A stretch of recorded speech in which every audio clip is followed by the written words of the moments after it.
hukum Taurat berjalan untuk Yahudi, bagi kaumnya Yakub. Kristen aja ini yang sibuk sendiri. Wah, kami nggak makan babi lagi. Hei tompel, sejak kapan babi haram untuk kau? Salam satu Tuhan. Para sahabat, dukung semua ya channel Densa News Muslim.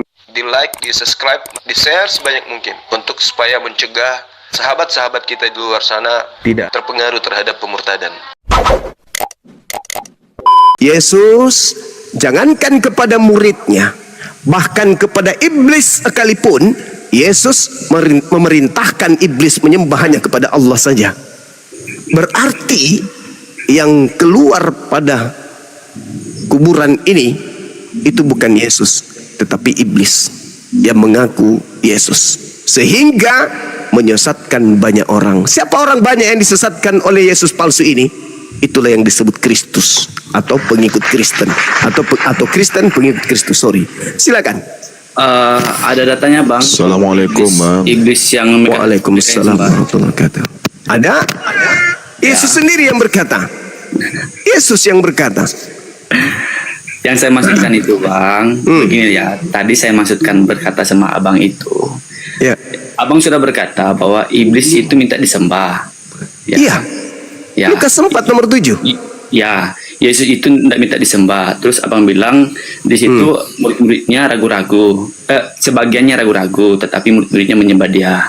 Yang saya masukkan ini begini loh bang. Silakan. Di sini kan Yesus ketika mereka melihat Yesus, mereka menyembah dia. Yang saya tanyakan ini, Yesus ini tidak berkata bahwa kepada aku ini bukan Tuhan, itu loh yang saya tanyakan ini. Karena yang di situ sudah bukan Yesus, tapi iblis.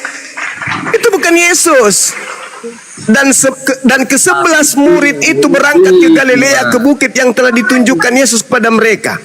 Dan ketika melihat dia siapa? Dia siapa? Siapa bilang itu Yesus? Siapa yang mengatakan bahwa itu Yesus? Siapa?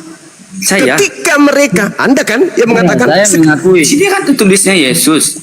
Di mana di situ dikatakan Yesus? Coba abang baca dulu. Dan ke-11 murid itu berangkat ke Galilea, ke bukit yang telah ditunjukkan Yesus kepada mereka. Nah, ketika mereka melihat dia Yesus kan contohnya lah, saya bilang begini, pergi ke gunung sana.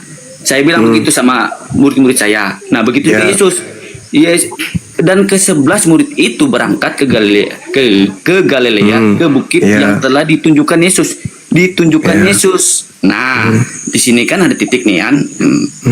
Dan ke bukit yang ditunjukkan Yesus. Intinya kan itu bukan Yesus. Kepada mereka. Yang ditemui mereka di sana itu bukan Yesus. Itu intinya. Ketika mereka melihat dia, mereka menyembahnya. Iya. Mereka menganggap itu Yesus dan sebagian ragu. Sekarang pertanyaan saya, pernah nggak Yesus kemudian berkata, waspadalah kepada Kristus palsu yang datang dengan tanda yang dahsyat, mereka akan menyesatkan murid-murid pilihan juga? Pernah nggak Yesus berkata begitu? Betul ada. Iya. Itu sudah Bang Suma, itu beda agama itu. Berarti yang mereka datangi pada saat itu adalah Kristus palsu. Karena hanya iblis yang mau disembah. Yesus nggak mau disembah.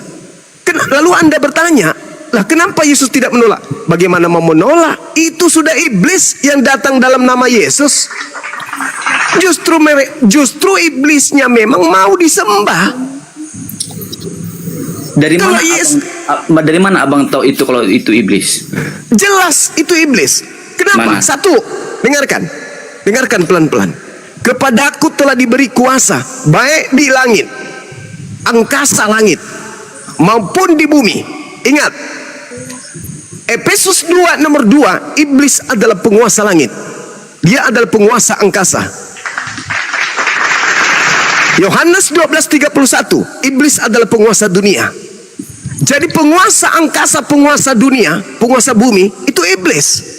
Yesus tidak pernah berkata ketika dia mengajar, kepadaku telah diberi kuasa. Enggak pernah. Bahkan Yesus mengatakan di Yohanes 5 nomor 30, aku tidak dapat berbuat apa-apa dari diriku sendiri. Kok kok tiba-tiba ada yang mengaku Yesus, kepada aku telah diberi kuasa baik di langit maupun di bumi. Ini siapa? Itu yang pertama. Bang. Sabar dulu.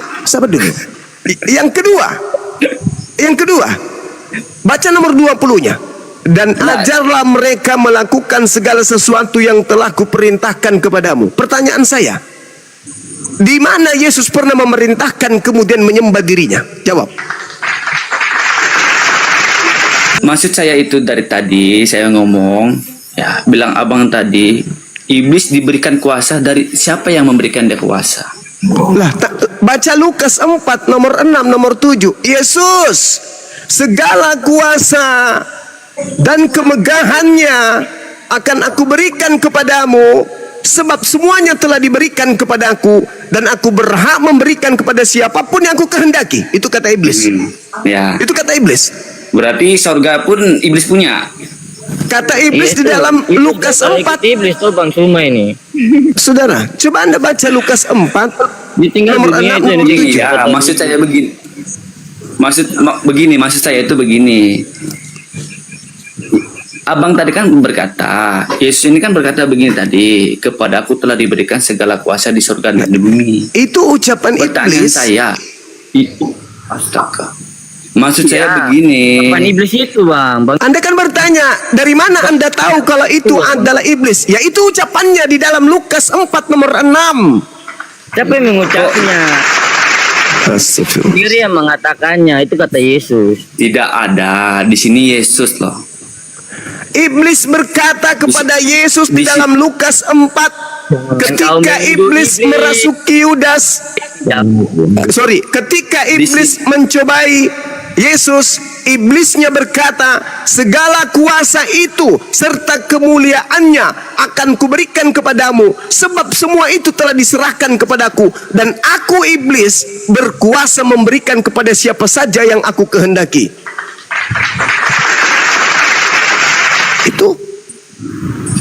Itu kata iblis. Pernah nggak Yesus?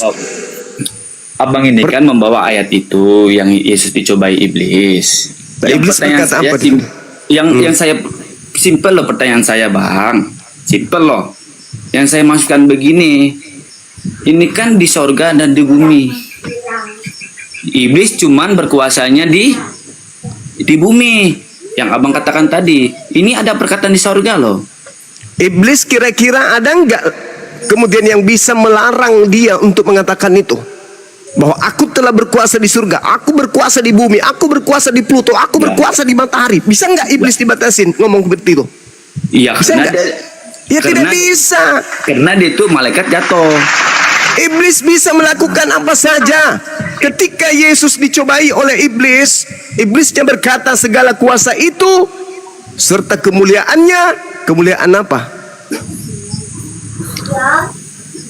Telah diberikan kepadaku, sebab semuanya itu telah aku diserahkan kepadaku, dan aku memberikannya kepada siapa saja yang aku kehendaki. Jadi jikalau engkau menyembah aku, wahai Yesus, seluruhnya itu akan menjadi milikmu. Nah, di sini bukan di bumi, Bang. Di sini di sorga. Yesus, saudaraku, Yesus itu di surga tak pernah berkuasa di surga. Yesus itu Siapa tidak bilang? pernah. Di mana Yesus pernah mengajarkan kalau dia berkuasa di surga? Coba kasih saya dalil. Enggak, siapa bilang? ada. Saya barusan. Yesus juga berkata, aku tidak dapat berbuat apa-apa dari diriku sendiri. Yesus itu sendiri. Yesus itu kan adalah firman. Iya Bang Suma. Kamu yang tahu tentang Yesus atau Yesus yang tahu tentang dirinya? Muridnya yang tahu tentang Yesus, muridnya. Jadi Yesus tidak tahu tentang dirinya. Anda lebih tahu tentang Yesus, gitu. Begini. Yesus tidak tahu tentang dirinya, dan yang tahu tentang Yesus adalah Anda, Bang, gitu. Kalau di bawah dia putra sering susah dikasih. Begini ya. Kalau Abang menanyakan Yesus itu berkuasa di sorga, saya baca. Ya, saya baca ayatnya. Silakan. Pasti Abang tahu lah, sudah sering Di orang baca mana? ini. Di mana Yesus? Yohanes 1 ayat 1. Yohanes 1 ayat 1. Itu bukan ucapan Yesus, cuplis. Itu karangan penulis Yohanes, bukan ucapan Yesus. Dan itu juga Dengar. tidak berbicara tentang Yesus. Itu tidak berbicara tentang Dengar, Yesus. Bang. Di sini pada mulanya adalah firman. Firman itu bersama-sama dengan Allah dan firman itu adalah Allah. Nah, Nah, segala firman sesuatu adalah dijadikan Allah, oleh Dia. tapi Yesus Tanpa bukan Dia firman. Tidak. Ah. Diam dulu, Kacau ini. Bang. Ya, segala sesuatu dijadikan oleh Dia. Tanpa Dia siapa? Dia, tidak ada Dia segala siapa? sesuatu. Dia siapa? Firman. Firman. Firman. Apakah firman itu Yesus? Ya, firman itu Yesus. Di mana dalilnya firman itu Yesus? Oke. Yohanes 1 ayat 14. Firman itu telah menjadi daging, maksudnya apa? Ya, firman itu telah menjadi manusia. Iya, firman itu telah menjadi daging. Sebab kenapa? Firman itu disampaikan oleh Roh Kudus kepada Maria. Apa firmannya? Maria, pencipta langit dan bumi, menginginkan engkau hamil. Ya. Itu firman Tuhan yang disampaikan oleh Gabriel kepada Maria. Setelah kemudian Maria hamil dan melahirkan seorang daging, maka disebutlah firman itu telah menjadi daging. Matahari pada mulanya apa?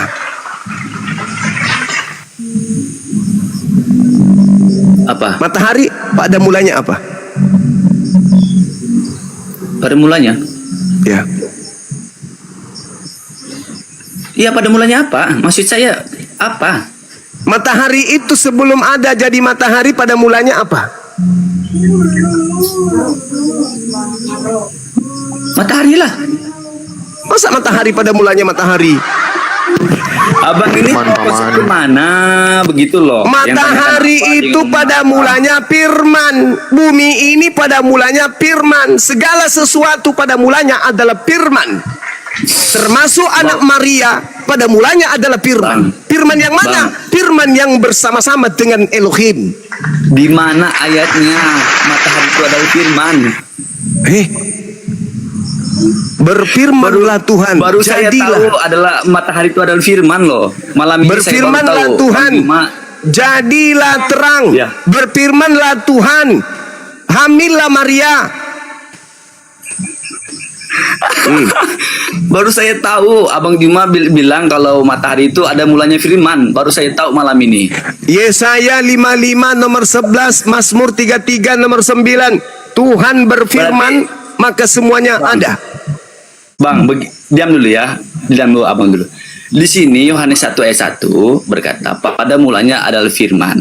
Firman itu bersama-sama dengan Allah dan firman itu adalah macam mana matahari itu menjadi manusia, Bang? Matahari jadi manusia. Bulan ya, matahari kan terang.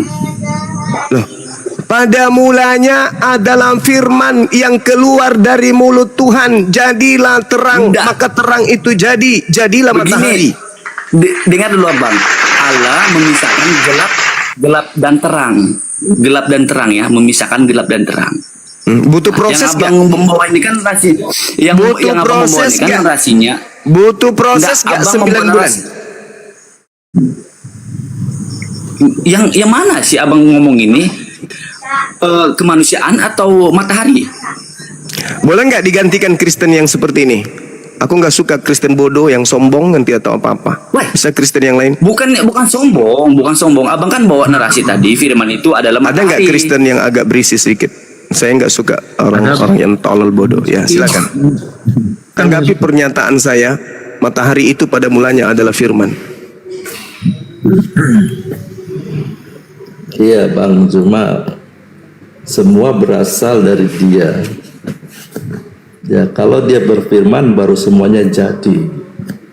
Itu tidak salah karena di dalam Roma 11 ayat 36, sebab segala sesuatu adalah dari Dia dan oleh Dia dan kepada Dia. Termasuk Yesus. Iya, termasuk Yesus Bang. Itu coba yang tadi yang masih awam itu coba dengarkan. Silakan lanjut, Ya. Bang. Jadi apa yang dikatakan Bang Zuma tidak salah, benar. Sebab di dalam Roma 11 ayat 36, sebab segala sesuatu dari Dia dan oleh Dia. Mengapa Yesus mengatakan bahwa aku tidak dapat berbuat apa-apa dari diriku sendiri? Itu artinya yang melakukan itulah adalah Dia, Bapa itu sendiri melalui Yesus. Perantaraan Yesus. Nah, ya, jadi Yesus hanya pengantara untuk menyampaikan segala sesuatu yang ada pada dirinya. Nah, waktu dia mengutus anaknya ini, dia ingin menyampaikan perintah, dan perintahnya itu bila diterima, orang itu akan memperoleh hidup yang kekal. Sahabat Dan Atin perintah itu Kusmiatin sudah diterima oleh anak ini, Yesus yang dan lebih juga Alim Bahari. Barakallahu fiik. Makasih. Lanjut Bang, lanjut. maka dikatakan di dalam Yohanes 1 ayat 14, firman menjadi daging, jadi manusia. Artinya apa? Yesus yang pertama kali menerima firman hidup itu.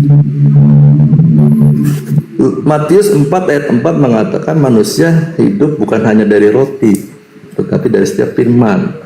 Yesus telah menerimanya. Maka dikatakan bahwa di dalam Yohanes 5 ayat 26, dalam diri Bapa ada hidup dalam dirinya. Maka hidup itu diberikan juga kepada anak. Karena anak menerima firman itu secara penuh. Dan anak inilah yang memberitakan hikmat kehidupan Bapa itu.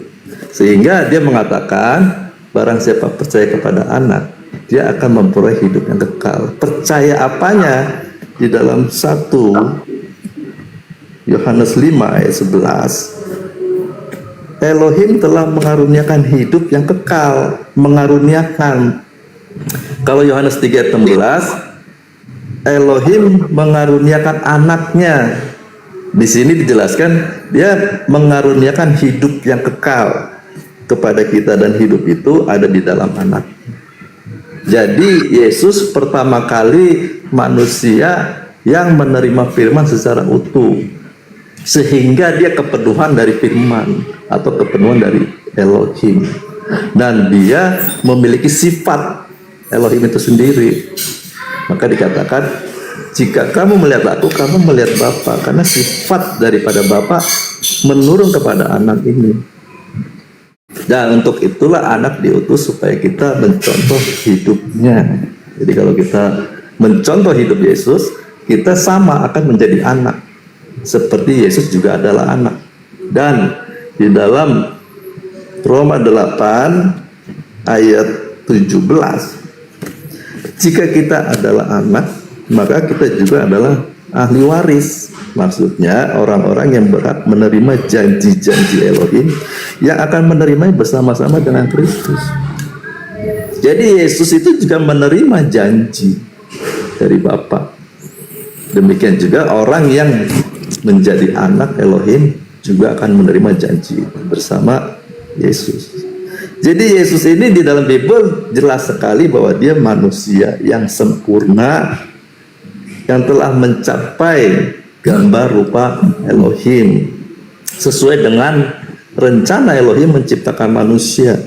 Kejadian 1 ayat 26. Dia yang pertama kali mencapainya. Dan jika orang yang mencapai gambar rupa Elohim, dialah yang dikatakan selamat. Sesuai dengan tujuan Tuhan menciptakan manusia, itu keselamatan di sana. Di dalam Bible ini mengarahkan keselamatan itu mencapai gambar rupa seperti anak ini. Jadi sama seperti kalau orang diperintahkan, ayo kamu pergi ke Bandung. Kalau kamu sampai ke Bandung, itu namanya kamu mencapai dan selamat. Dan Bapa di dalam Bible berencana punya anak, punya ciptaannya segambar. Segambar itu artinya sepikiran, seperasaan. Nyata di dalam kehidupan orang itu, apa saja yang dia lakukan sesuai dengan kehendak Bapa atau sesuai dengan pikiran perasaan Bapa. Itu gambaran daripada anak. Maka Yesus dikatakan anak tidak dapat berbuat apa-apa kecuali dia melakukan apa yang diperintahkan, apa yang dikerjakan Bapa. Itu yang dikerjakan. Nah, itulah anak. Ya begitu Bang Zuma. Iya, baik. Jadi Yesus didudukkan kemudian sebagai utusan Tuhan. Tuhan mengutus anaknya yang adalah manusia ciptaannya, yang berasal dari firman-Nya. Namun di sini saudara Suki masih kebablasan. Kenapa? Karena masih menyetarakan antara Yesus yang manusia itu sehakikat dengan penciptanya. Tadi sudah benar, tapi lama-lama jadi aneh gitu. Padahal Yesus itu memberikan hidup kekal kepada kaumnya Bani Israel bila mana memenuhi syarat. Syarat pertama, mengenal Tuhan yang mengutus Yesus sebagai satu-satunya Tuhan yang benar dan mengenal Yesus sebagai utusan. Jadi Yesus harus dikenal sebagai utusan Tuhan. Kalau ada yang mengenalnya sebagai Tuhan, itu sudah keluar dari ajaran Yesus dan sudah pasti diusir oleh Yesus sebagai pelaku kejahatan, karena sudah menyetarakan Yesusnya dengan Tuhannya. Tadi kesempurnaan firman, seutuhnya kemudian Yesus adalah penyampai firman yang sempurna. Padahal Yesus sendiri menerangkan di dalam Yohanes 3 nomor 34, siapapun, berarti banyak, bukan hanya Yesus, yang diserahi tugas untuk menyampaikan firman, maka baginya roh Tuhan ada padanya tak terhingga. Bahkan Yesus sendiri mengatakan di dalam Yohanes 10, ketika ingin dilempari batu oleh orang-orang Yahudi, apa kata Yesus? Bukankah di dalam kitab Taurat dikatakan siapapun yang diserahi tugas untuk menyampaikan firman, maka dia adalah Elohim. Jadi itu sudah membantah pernyataan saudara Zuki, karena pingin kali kemudian punya sembahan baru bernama Yesus. Namun satu hal yang perlu diperhatikan di sini adalah bahwa seperti yang saya uraikan tadi, kenapa orang Kristen itu berbondong-bondong hari Minggu ke gereja menyembah yang bernama Yesus ini?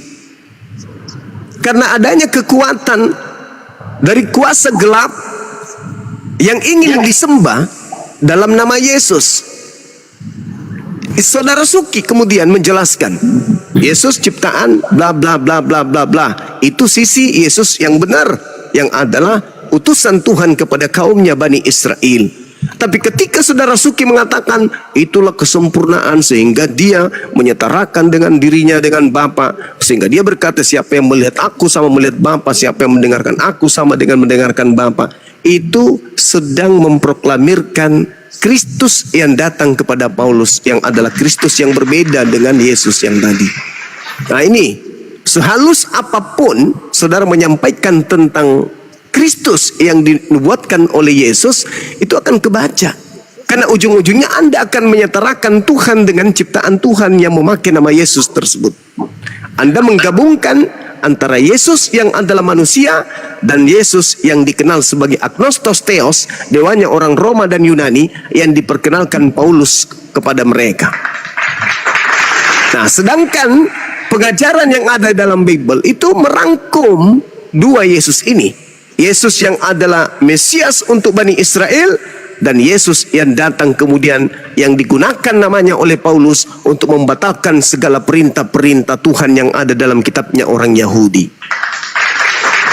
Jadi sehalus apapun saudara Suki menutupi Kristus yang Anda ingin sembah dan jajakan itu tidak akan pernah bisa. Sebab Yesus disusun semua firman yang pernah terlontar dari mulutnya, disusun semua mujizat yang pernah Yesus sampaikan, perlihatkan di tengah kaumnya, hanya bisa mengantarkan Yesus sebagai Mesias, mengantarkan Yesus sebagai utusan Tuhan, tidak bisa mengantarkan Yesus sebagai Tuhan itu sendiri. Akan tetapi mujizat-mujizat yang dilakukan oleh Yesus ketika dikonsumsi oleh orang Roma, orang Yunani, maka mereka orang Roma dan Yunani akan mengatakan ini pasti dewa. Ini dewa kita telah turun ke bumi. Sebagaimana kemudian Paulus ketika ada di Roma, dia kemudian dilantik menjadi dewa Zeus, dewa Hermes. Disebabkan karena Paulus mampu bermukjizat. Inilah yang terjadi. Paulus mengajarkan bahwa Yesus Kristus yang datang di tengah-tengah Bani Israel, yang membangkitkan orang mati, orang lumpuh dibuatnya berjalan dan seterusnya, itu adalah agnostos theos yang kalian tidak kenal. Jadi orang Athena yang tadinya menyembah kepada Agnososteos, ketika Paulus datang memperkenalkan Agnososteos dalam nama Yesus, mereka kemudian beralih menyembah kepada Yesus yang turun ke bumi. Inilah yang saudara Suki sampaikan secara halus, bahwa Yesus ini bla bla bla, memang dia ciptaan, memang dia ini bla bla bla, tapi berujung kepada dewanya orang Roma. Demikian. Silakan.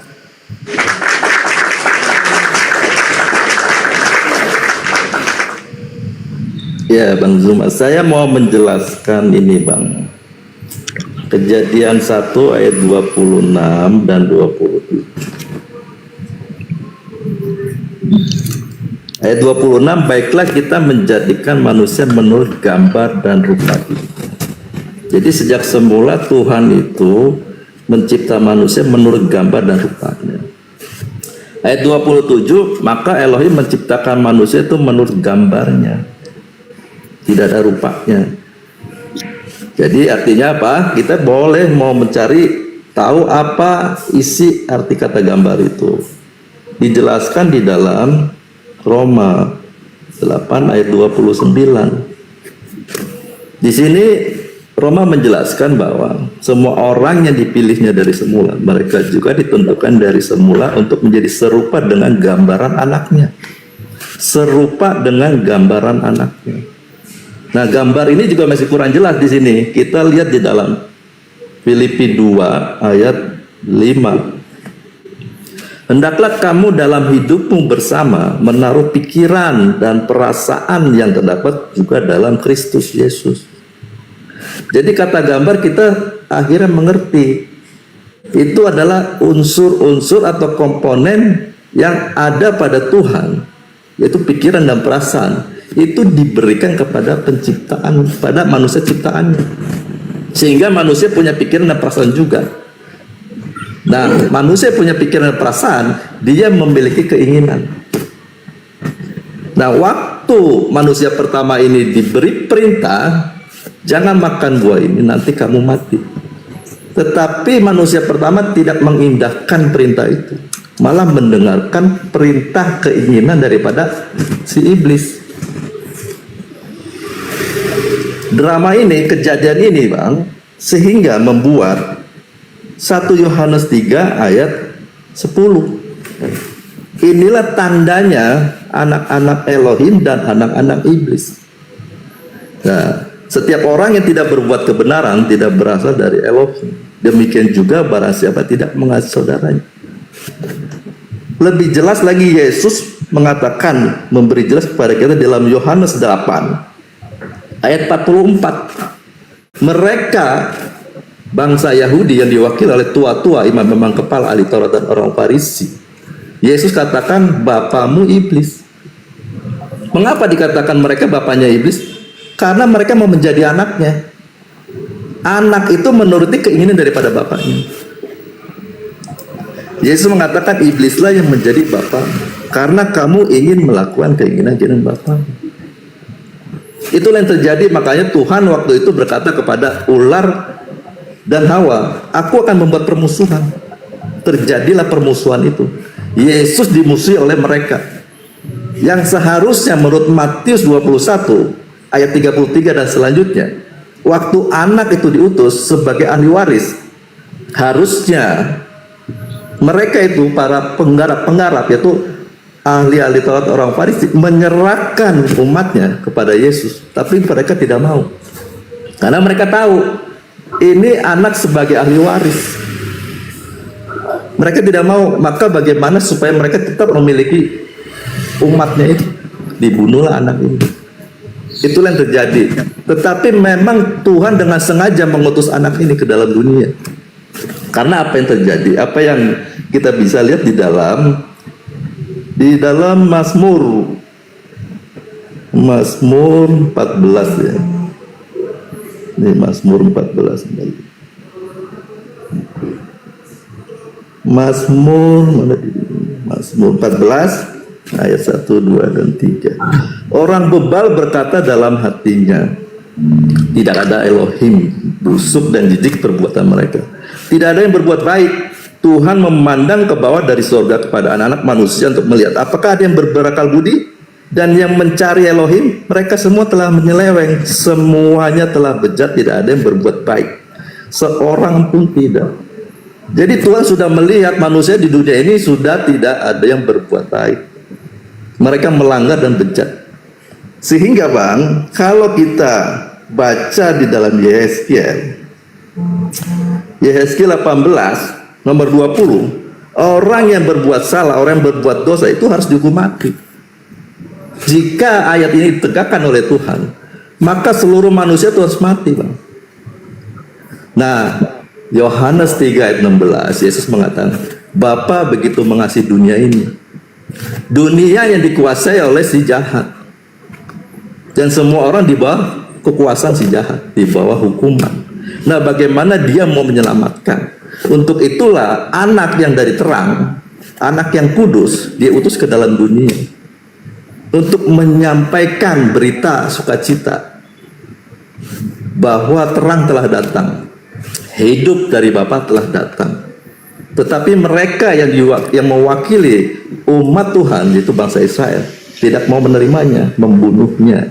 Tetapi bersyukur bahwa pembunuhan itu memang rencana Bapa untuk masuk ke alam maut supaya iblis dapat ditaklukkan. Waktu anak ini masuk ke dalam alam maut, iblis tidak bisa menahannya. Tidak ada tuduhan kesalahan sehingga tidak bisa ditahan. Yesus dibangkitkan. Setelah dibangkitkan diberi segala kuasa itu. Dan Yesus berkuasa atas iblis. Sehingga seluruh manusia yang ada di bawah kuasa iblis dapat diangkat, ditebus untuk dihakimi menurut perbuatan. Itulah tujuan Yesus datang ke dalam dunia ini, sehingga mati di atas kayu salib dan masuk ke dalam alam maut. Nah, lanjutnya apa nih? Nah, lanjutnya ini Bang, saya mau baca ini. Yohanes 1 ayat 17 ya. Yohanes 1 ayat 17.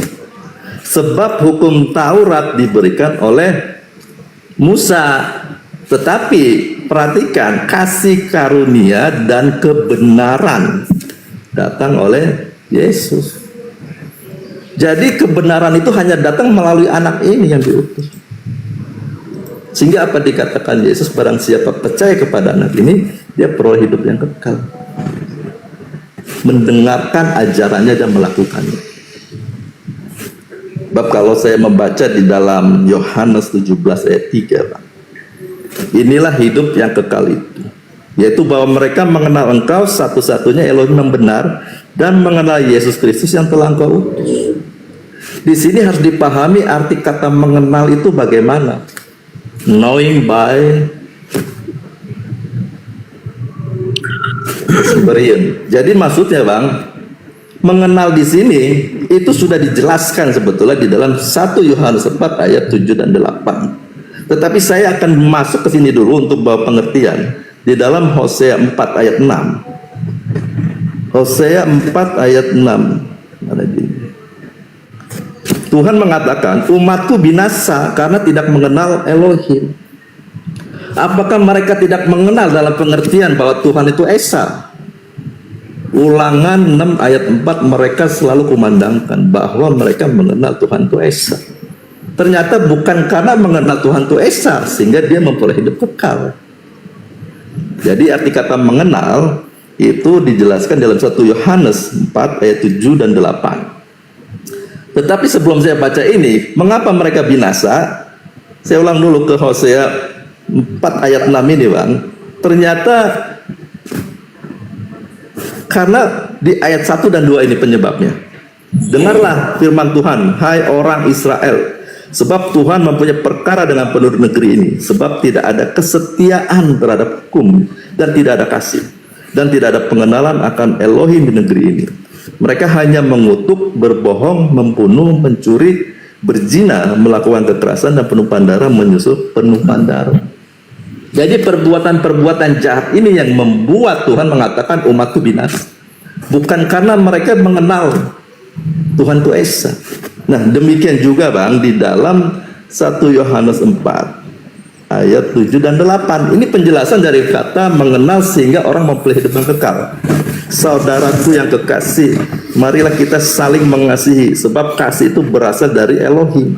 Setiap orang yang mengasihi lahir dari Elohim dan mengenal Elohim.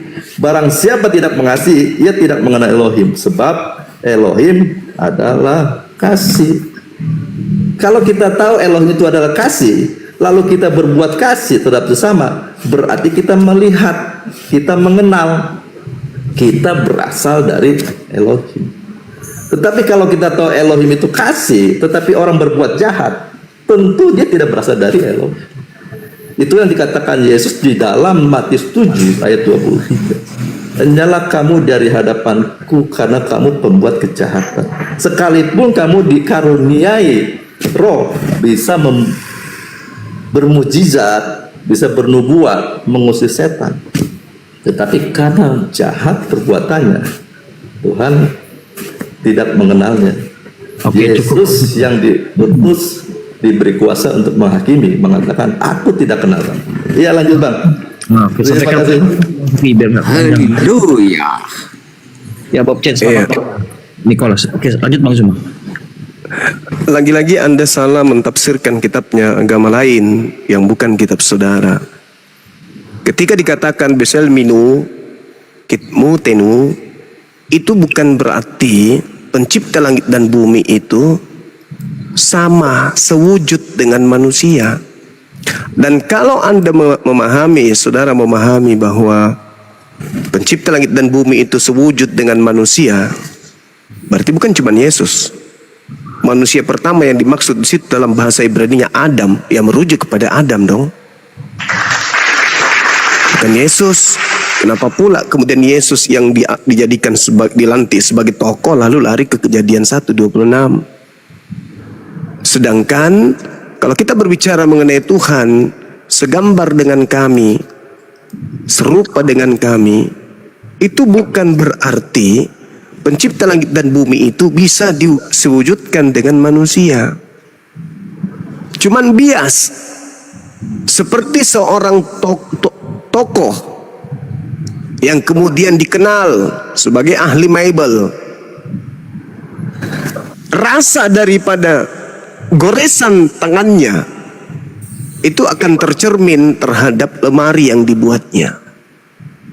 Antara ahli pembuat lemari dengan yang asal-asal bikin lemari itu akan tercermin dari citra dirinya sendiri terhadap apa yang dibuatnya. Orang bisa kagum terhadap lemari ini sangat baik. Kenapa? Karena dihasilkan dari tangan yang ahli. Maka apa yang terjadi terhadap Adam alaihissalam itu adalah kesempurnaan daripada esensi Tuhan itu sendiri yang telah menciptakan dalam bentuk sempurna. Bukan berarti Adam itu sewujud dengan Tuhan, sampai-sampai Yesus pun nanti disetarakan dengan Tuhan. Itu cocokologi yang kemudian dilakukan oleh saudara Kristen dari sejak dulu dengan mengambil kitabnya agama Yahudi, sementara Yahudi tidak pernah mensifati Tuhan yang mereka sembah itu sewujud dengan manusia. Lalu kemudian berbicara tentang kasih. Bagaimana orang Kristen ini bisa kasih? Dari mananya Kristen ini bisa disebut kasih? Nggak bisa. Pertama, kasih itu adalah ketaatan. Ketika kita kasih kepada Tuhan, maka kita taat kepada perintah Tuhan. Kalau kita mengasihi Tuhan, sama dengan kita mentaati perintah-perintah Tuhan. Perintah Tuhan mana yang dilakukan oleh orang Kristen? Tak ada satupun. Perintah yang mana? Perintah yang mana yang Kristen kemudian lakukan? Saling mengasihi dalam arti kata menolong, membantu, murah senyum, bermurah hati, berbagi, kasih Indomie, itu yang dimaksudkan? Tidak, bukan itu.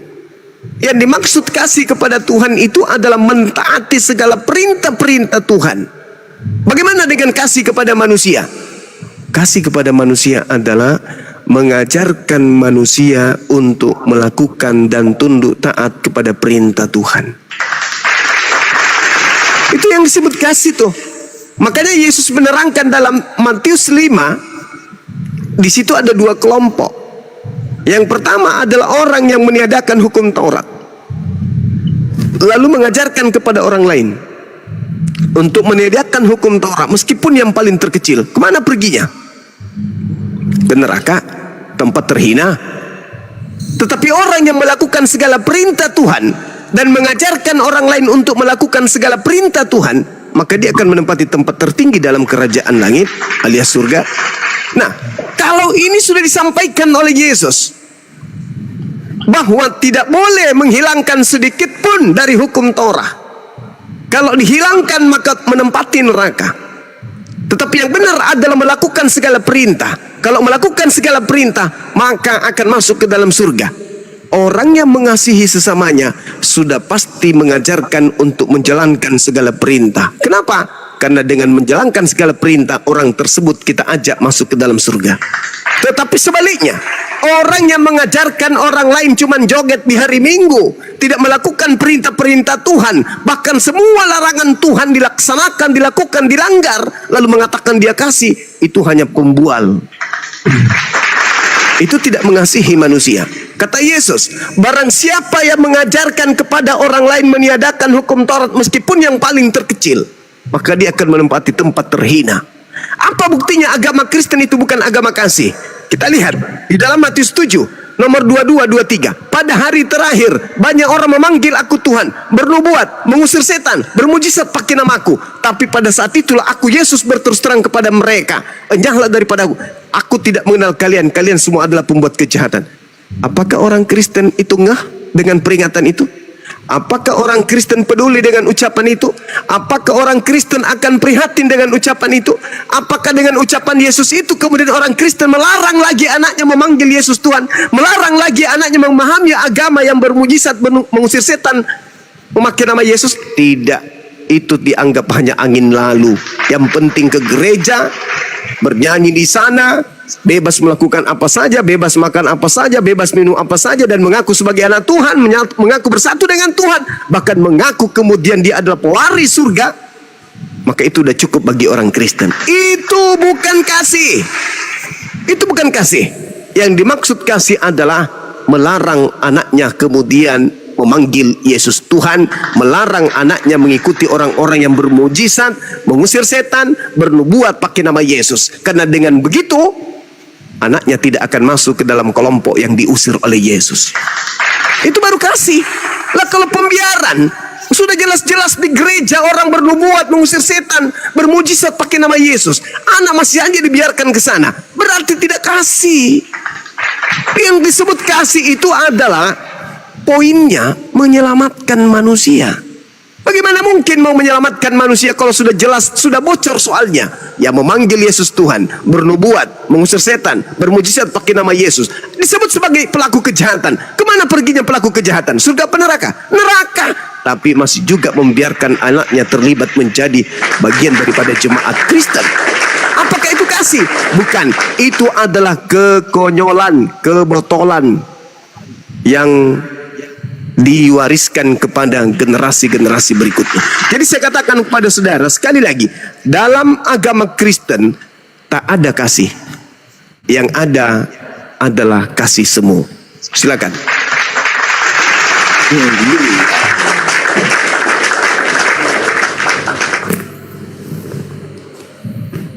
Ya, sekali lagi Bang Zuma, saya tidak mengatakan gambar rupa itu dalam pengertian rupa fisik secara harafiah.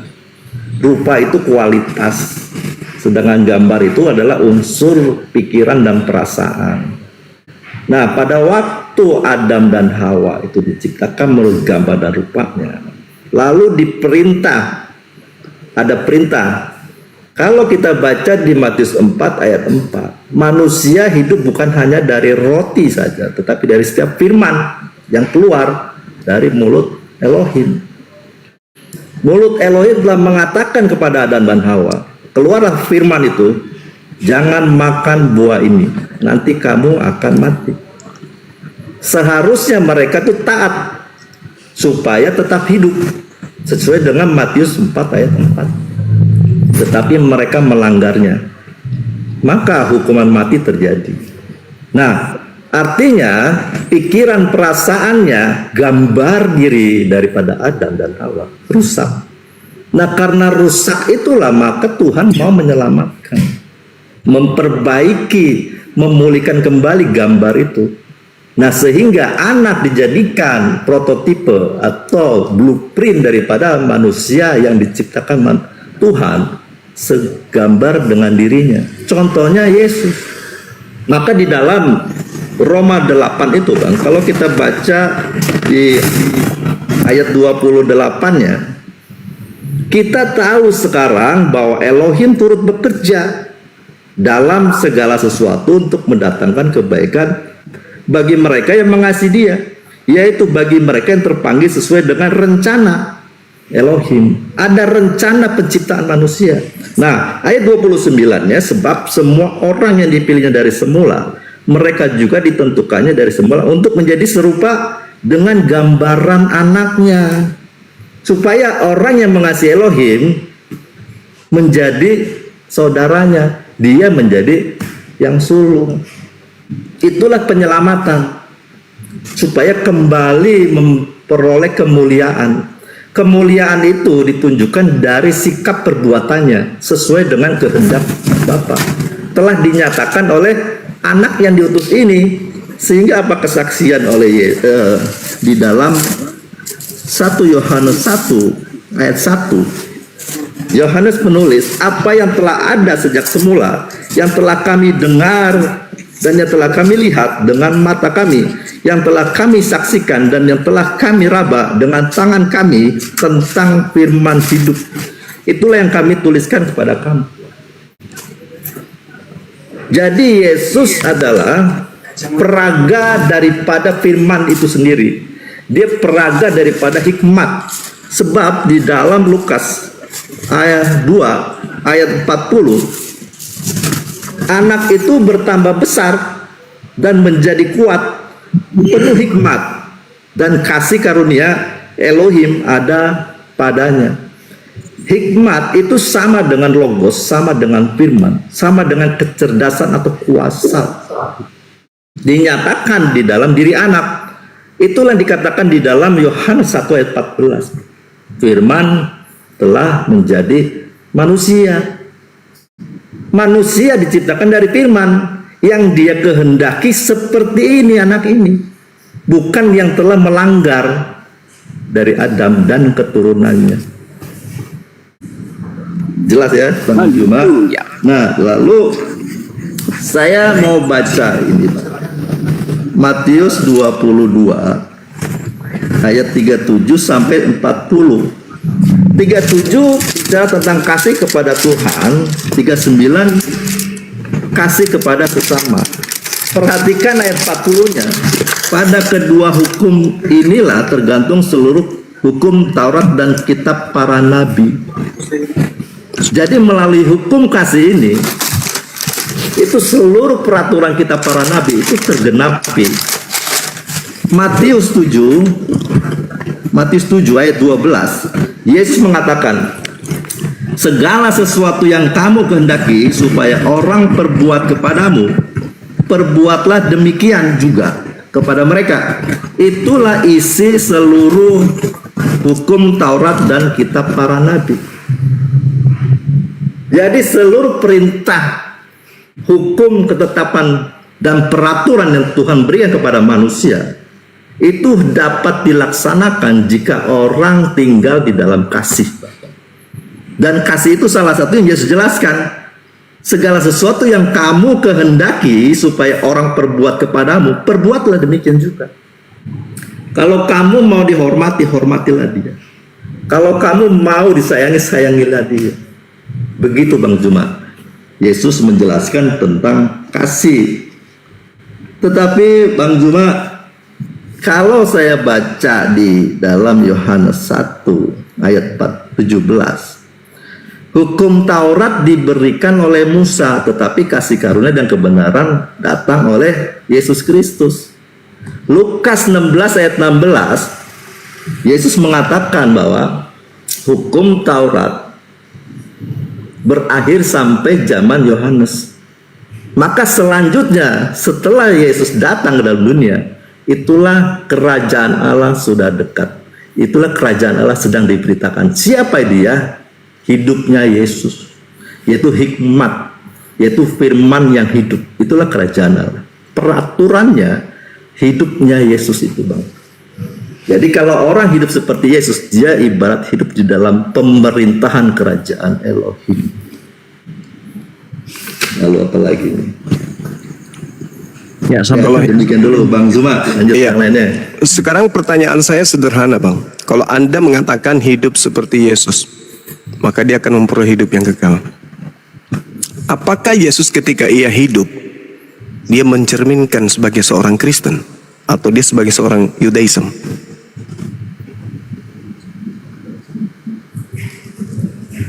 Hidupnya dia bukan sebagai seorang Kristen, dia sebagai seorang Yahudi yang genap melakukan seluruh hukum dengan sempurna.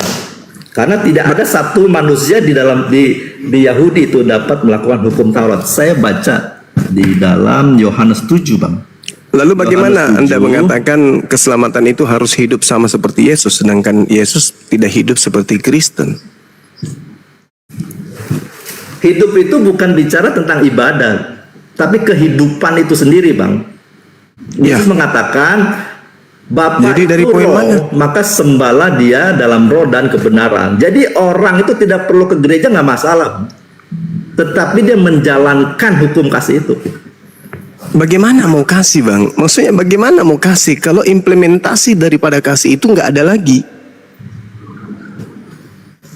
Saya curiga. Maksudnya implementasi bagaimana? Begini, ketika Yesus berkata di dalam Matius 24 nomor 15, sang pembinasa keji itu duduk kemudian di tempat yang kudus.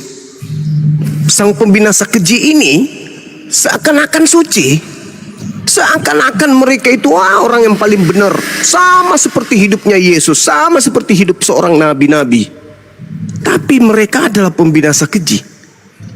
Lalu Yesus merujuk kepada siapa?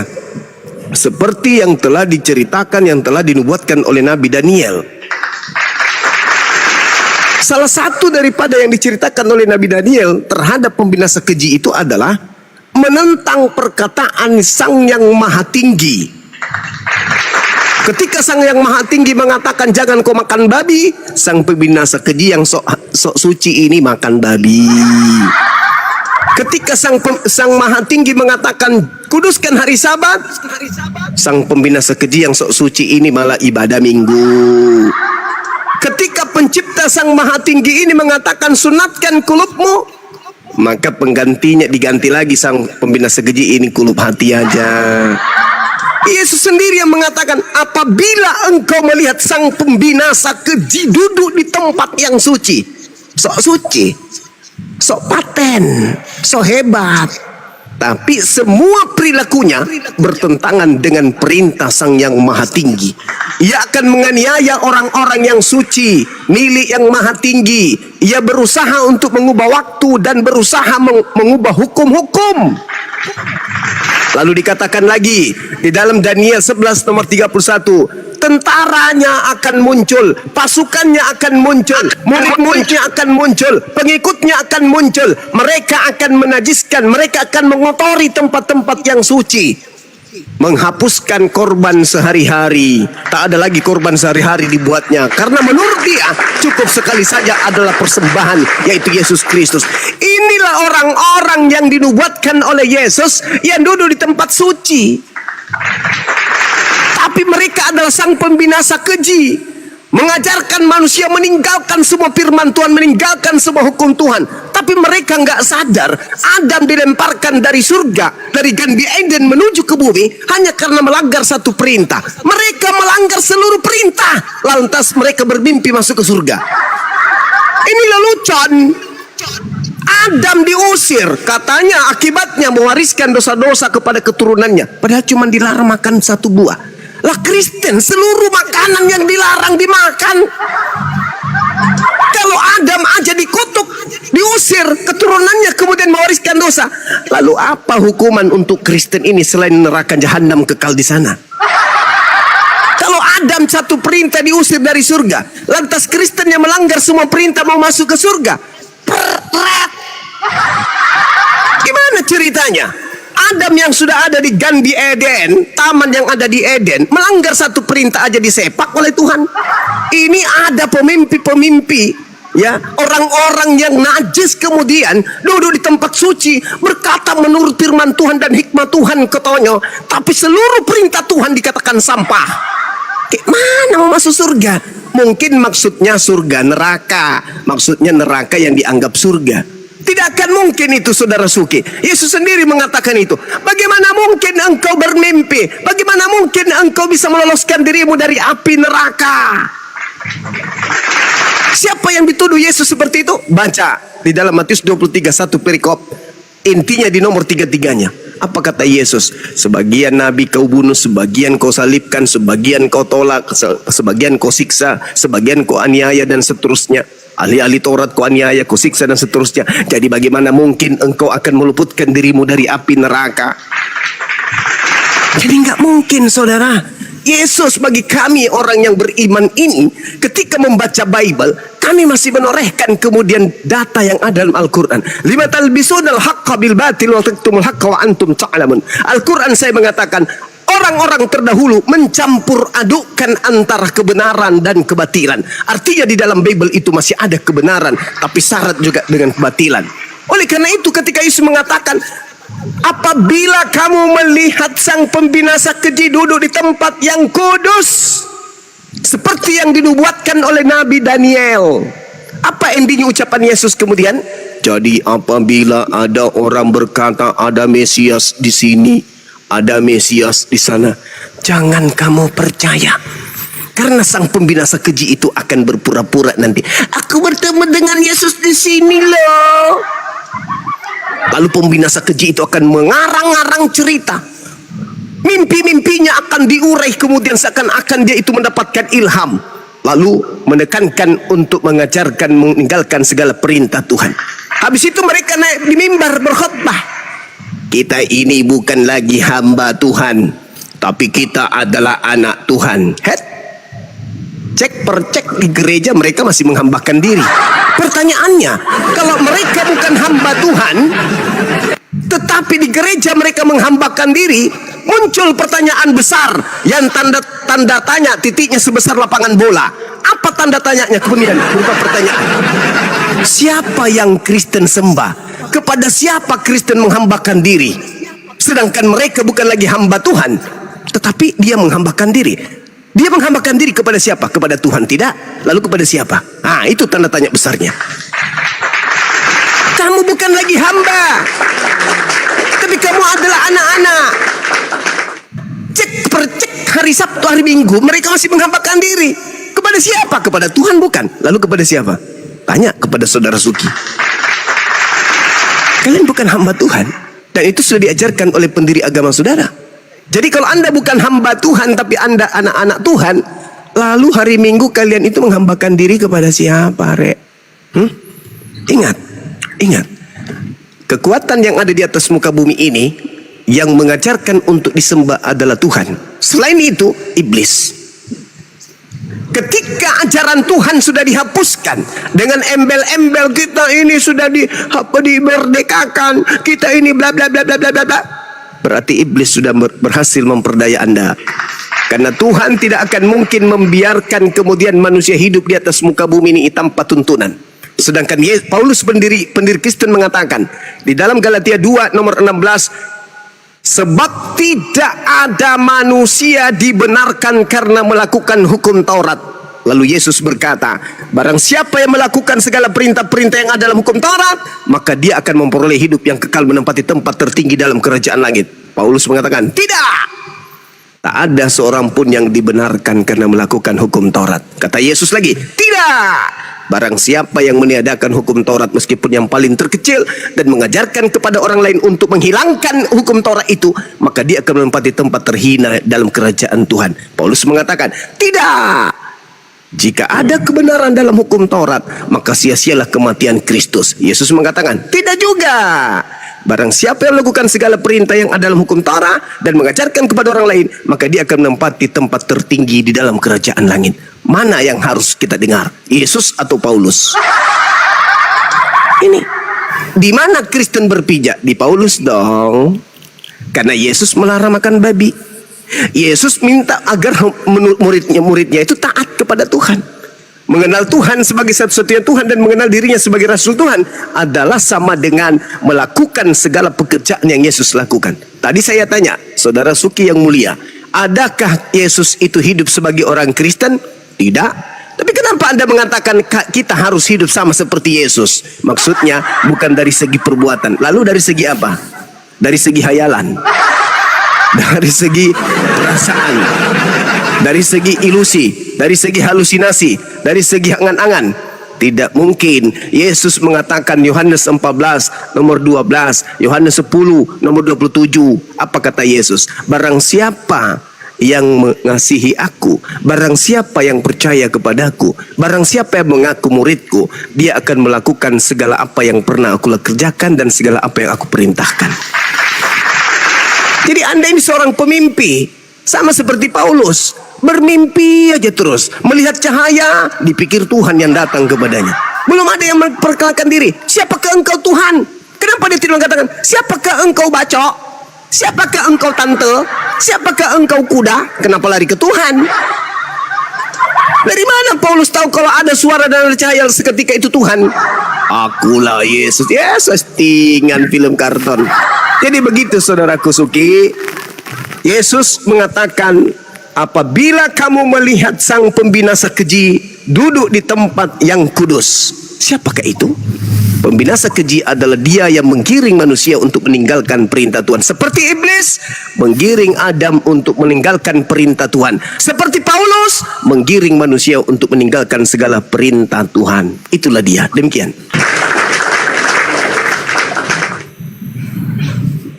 Ya, Bang Juma tadi Bang Juma mengutip Matius 23 atau 24 yang duduk di bait suci itu. Mereka itu angkatan jahat, Bang Subang. Di dalam Matius 12 ya, ayat 39 itu berkata begini, Bang. Dari 38 saya coba baca. Pada waktu itu berkatalah beberapa ahli Taurat dan orang Farisi kepada Yesus, "Guru, kami ingin melihat suatu tanda daripada." Tapi jawabnya kepada mereka, angkatan yang jahat dan tidak setia ini menuntut suatu tanda. Tapi kepada mereka tidak akan diberikan tanda selain tanda Nabi Yunus. Sebab seperti Yunus tinggal di dalam perut ikan 3 hari 3 malam, demikian juga anak manusia akan tinggal di dalam rahim bumi 3 hari 3 malam. Ayat 41 dan 42 ini yang menjadi perhatiannya. Pada waktu penghakiman, orang-orang Niniwe akan bangkit bersama orang ini dan menghukumnya juga. Sebab orang-orang Niniwe itu bertobat setelah mendengar pemberitaan Yunus. Dan sesungguhnya yang ada di sini lebih daripada Yunus. Orang Niniwe tanpa tanda mujizat, datanglah Yunus, diberitakan firman dari Tuhan, mereka bertobat. Tetapi angkatan yang jahat ini sudah berulang-ulang tanda mujizat diberitahu, disampaikan, dinyatakan di depan mata mereka.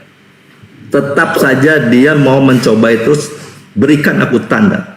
Ayat 42-nya, pada waktu penghakiman, ratu dari selatan itu akan bangkit bersama angkatan ini, dan ia akan menghukumnya juga.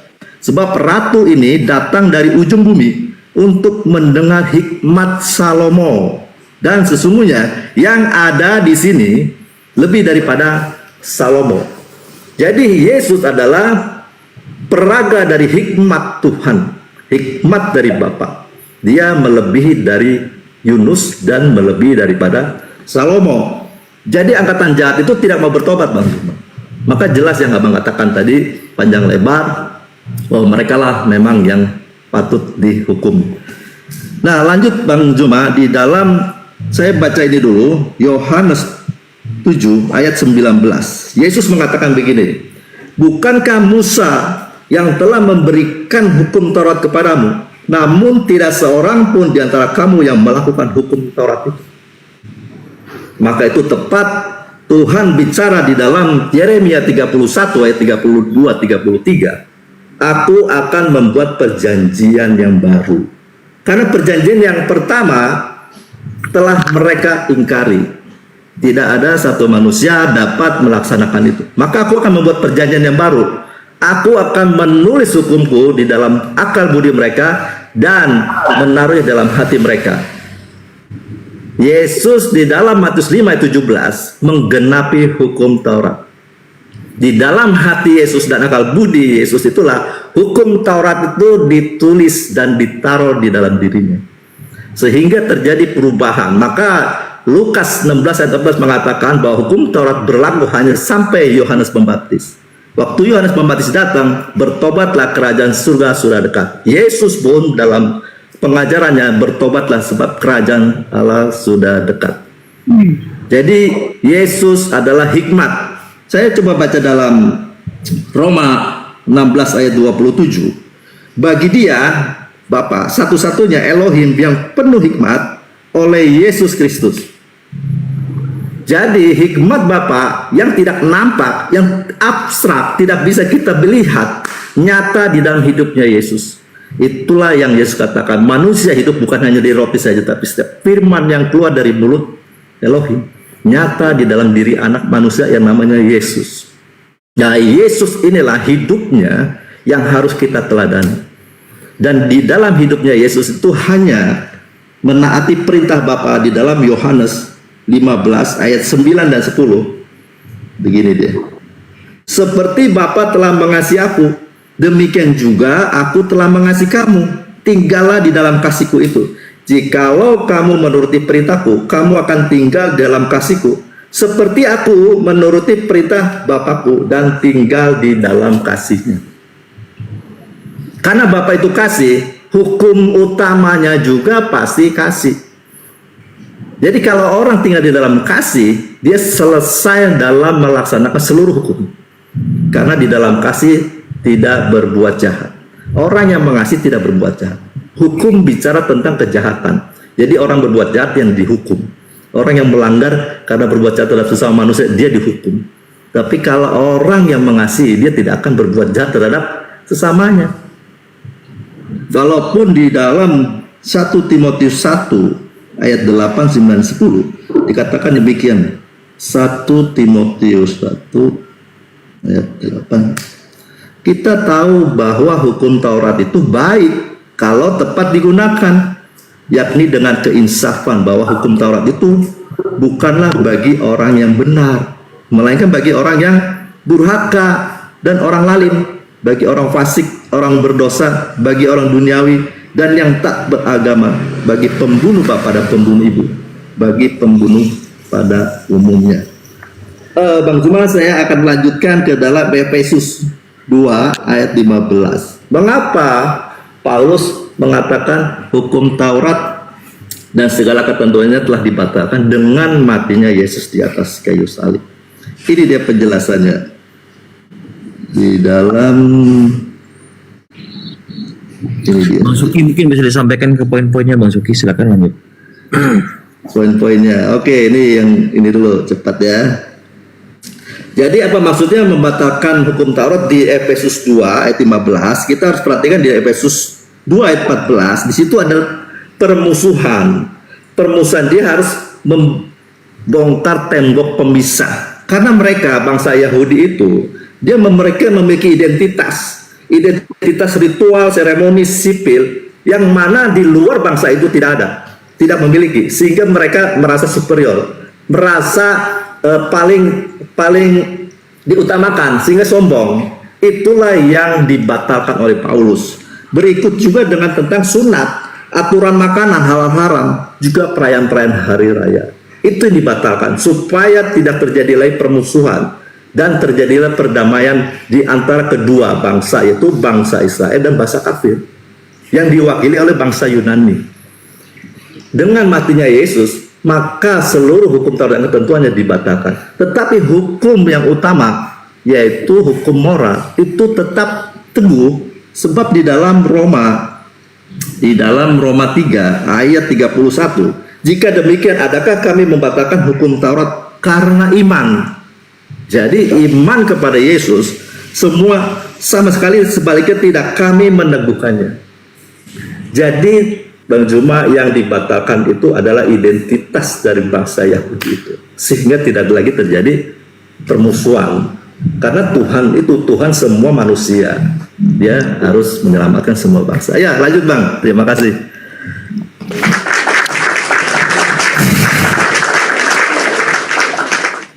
Sebenarnya ini kita sia-sia buang-buang waktu. Karena biar bagaimanapun saya menjelaskan, Saudara Suki tetap akan ngotot mengajarkan ajaran Romawi Yunani yang tidak suka dengan aturan Tuhan. Lukas 16 nomor 17, Yesus sendiri yang berkata, lebih mudah langit dan bumi lenyat daripada satu titik dari hukum Taurat batal. Itu ucapan Yesus. Tapi orang-orang yang tidak suka dengan firman Tuhan, tidak suka dengan aturan Tuhan, yang mau hidup bebas seperti binatang, akan selalu aja ada dalil untuk membantah ajaran Yesus. Tadi Matius 5 nomor 19 tidak dibantah. Hanya mencari alasan-alasan untuk kemudian melegalkan ajaran memakan segala apa yang dilarang oleh Tuhan. Untuk meninggalkan segala apa yang dilarang oleh Tuhan.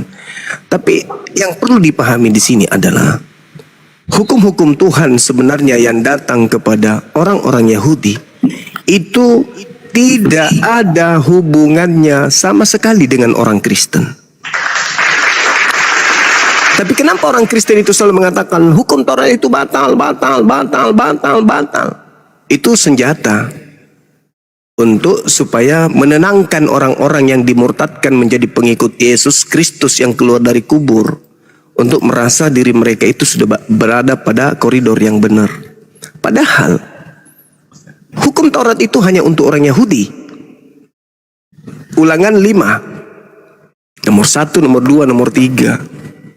Ulangan 33 nomor 1 sampai 4. Hukum Taurat itu tidak berlaku untuk bangsa orang lain, bangsa lain. Kenapa Kristen sibuk? Ini sudah dibatalkan dengan matinya Yesus. Dia telah membatalkan. Untuk apa batal? Kristen mau makan babi kek, mau makan gajah, mau makan kuda nil, ular naga. Tidak ada larangan bagi Kristen. Sedikit pun tidak ada firman Tuhan yang datang kepada Kristen. Mana coba firman Tuhan yang datang kepada Kristen? Ada enggak? Wahai Kristen, janganlah engkau makan walang sangit.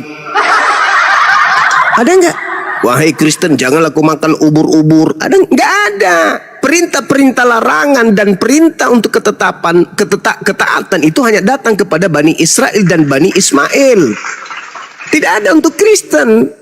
Jadi kenapa harus sibuk? Sudah dibatalkan, enggak ada lagi. Kami tidak lagi melakukan itu seremonial, bla bla bla. Memang ada apa hubungannya hukum Taurat itu dengan Kristen? Sejak kapan kemudian hukum Taurat itu berlaku untuk Kristen sehingga harus batal untuk Kristen? Itu kan cuma pepesan kosong doang. Yesus tidak pernah mengajarkan bahwa hukum Taurat itu untuk di luar Bani Israel. Begitu juga Musa. Tidak pernah Musa kemudian mengajarkan hukum Taurat itu untuk bangsa asing. Gak ada. Bahkan sampai hari ini agama Yudaism atau Yahudi itu bukan agama syiar. Mereka tidak mengajarkan agama Yahudi kepada non-Yahudi. Buktinya apa? Kristen sudah berabad-abad, bahkan sudah ribuan tahun berdiri agama Kristen di Athena, di Antioquia. Tapi apakah kemudian hukum Taurat itu batal bagi pemiliknya? Tidak. Hukum Taurat berjalan untuk Yahudi, bagi kaumnya Yakub. Karena memang itu hukum Tuhan untuk mereka. Kristen aja ini yang sibuk sendiri. Wah, kami nggak makan babi lagi. Tompel, sejak kapan babi haram untuk kau? Kami ini tidak ibadah sabat lagi, tapi kami minggu karena semua hari adalah hari. Emang sabat itu kapan diperintahkan kepada kau? Kapan? Kami ini enggak sunat kulub lagi. Kami ini sunat matamu suwe. Memang sejak kapan perintah sunat itu datang kepada kau Kristen? Ya sibuk-sibuk sendiri. Kami enggak lagi ini. Kami sekarang ajaran kasih. Ya udah kasih aja. Ngapain kau batalkan hukumnya agama orang? Oh, di kami itu enggak ada Bang Suma yang kayak begitu. Yang ada sama kami itu adalah kami ini tidak lagi menjalankan apa yang menjadi perintah Taurat. Sejak kapan memang itu perintah Taurat untuk kalian? Sejak kapan? Kapan Tuhan berfirman kepada orang Athena? Kapan Tuhan berfirman kepada orang Roma? Kapan Tuhan berfirman kepada orang Belanda yang datang membawa ajaran Kristen ke Indonesia? Kapan? Yang betul untuk orang-orang Roma, kitab Roma nomor 3. Tetapi sekarang tanpa hukum Taurat, kebenaran Theos telah dinyatakan. Seperti yang disaksikan dalam kitab Torah dan kitab-kitab para nabi, yaitu kebenaran Theos karena iman dalam Yesus Kristus bagi semua orang yang percaya, sebab tidak ada perbedaan. Itu yang betul. Tidak ada itu hukum Torah dulu, hukum Torah dulu. Hukum Torah itu hanya Bani Israel. Kebenaran versi Kristen itu seperti Roma 3 nomor 22. Kebenaran adalah karena iman dalam Yesus. Nah, sekarang ada nggak perintah wajib dari Tuhannya Yahudi kepada orang Kristen? Nggak ada. Wahai orang-orang di luar Yahudi, hai, janganlah engkau makan babi ya. Janganlah kau mengharamkan dirimu babi ya. Janganlah kau sunatkan dirimu ya, karena hukum-hukum ini hanya untuk Israel. Kalau kalian bebas, kalian mau apa aja boleh. Emang ada kayak gitu? Gak ada. Paulus bikin aturan sendiri untuk kaumnya, yaitu orang Roma dan orang Athena. Kaumnya Paulus, Galatia 1:15, aku diutus kepada non-Yahudi. Titik. Apa kitab yang Paulus kemudian punya? 13 kitab, yaitu kitabnya Kristen. Gak usah bawa-bawa Torah. Oh, kami gak disunat lagi bang, karena kami udah ditebus Yesus. Pret. Sejak kapan hukum Torah berlaku sampai harus Yesus mati untuk nebus kutuk hukum Torah?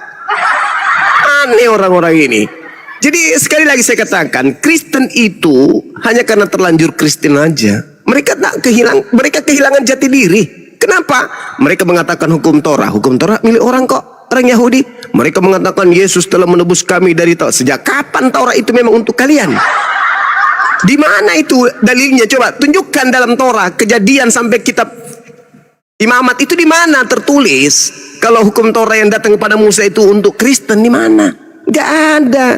Tapi Paulus mengaku aku diutus kepada non-Yahudi. Inilah yang terjadi dalam Kejadian 49 nomor 27. Bahwa keturunan Benyamin seperti serigala merampok ajaran Torah pada pagi hari, membagi-bagikan pada sore hari kepada orang Roma dan Yunani. Inilah sehingga ada akibatnya muncullah Kristen, hasil daripada orang-orang keturunan Benyamin menggenapi nubuatan kalau keturunan Benyamin berlaku seperti serigala dan merampas ajaran Yahudi, memberikan kepada bangsa lain. Lahirlah agama Kristen. Itu fakta. Itu real, tidak bisa dibantah. Tidak akan ada yang bisa menemukan adanya perintah-perintah dalam hukum Torah yang diperintahkan oleh Tuhan untuk non-Yahudi. Jadi Saudara Suki hanya menjelaskan Efesus 2 nomor 15. Emang apa hubungannya dengan Kristen? Dengan matinya Yesus, dia telah membatalkan segala perintah hukum Torah dan segala ketetapan yang ada di dalam. Untuk siapa? Untuk Kristen. Memang sejak kapan? Sejak kapan hukum Torah itu untuk Kristen? Sejak kapan? Yang terakhir, ketika Yesus datang sebagai role model katanya, sebagai yang harus dicontohi, sebagai harus diteladani. Apakah hari ini Kristen telah mencontoh dan meneladani hidup Yesus? Nahi, tidak. Kenapa? Karena ketika andai saja orang Kristen meneladani hidup Yesus, maka mereka tidak akan menjadi Kristen, tetapi mereka akan menjadi Yudaism. Tadi di awal saya bertanya, apakah Yesus hidup itu seperti Kristen? Kata Saudara Suki, tidak. Berarti yang diteladani oleh orang Kristen bukan Yesus, tetapi sibilisis yang datang dalam nama Yesus. Saya kira begitu saudara. Terlalu panjang lebar kita kemudian mendengarkan Saudara Suki. Tapi poinnya ya cuma doktrin dogma ala Athena ala Roma. Begitu saudara. Saya menghargai pendapat saudara. Betul, tapi betul. tidak ada nilai yang bisa didapatkan itu.